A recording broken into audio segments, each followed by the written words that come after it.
কিন্তু কোনো গাছ বসানো ভিডিও নিয়ে আসিনি। আজকে আমার ছাদ বাগানে সুন্দরীদের সাথে তোমাদের পরিচয় করাতে নিয়ে এসেছি। এই যে হালকা পিঙ্ক কালারের ফুলটা তোমরা দেখতে পাচ্ছ, এটা কিন্তু দোপাটি সুন্দরী। আর এই যে জবাটা তোমরা দেখছো, এর নামটা অতটা ভালো না হলেও কিন্তু ফুলটা দেখো কত সুন্দর। এটা হচ্ছে মালসা জবা সুন্দরী। আর এই ফুলটা তো তোমরা অনেকেই চেনো, এটা হচ্ছে কুঞ্জলতা সুন্দরী। আমার কাছে পিঙ্ক কালার ছিল, এটা আবার লাল। পিঙ্ক কালার গাছটা মরে গেছে।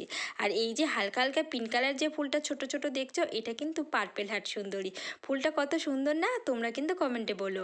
আর এই দেখো আমাদের জবা সুন্দরীদের সাথেও তোমাদের পরিচয় করা, এটা হচ্ছে থোকা জবা সুন্দরী। আর এই যে জবাটা দেখো কত সুন্দর একটা জবা, এই জবাটা কিন্তু আমার ভীষণ প্রিয় একটা জবা। তো চলো আর একটা জবা তোমাদের সাথে পরিচয় করা, এটা হচ্ছে পঞ্চমুখী জবা সুন্দরী। এই ফুলটাও কত সুন্দর না। চলো আজকের এবার গোলাপের সাথে পরিচয় করা, এটা হচ্ছে দেখো আমার গোলাপ সুন্দরীটা কত সুন্দর কালার। আর এই একটা গোলাপ কত সুন্দর না। ভিডিওটা কেমন লাগলো কমেন্টে জানাও। আসতে হবে চলি সবাইকে, টাটা।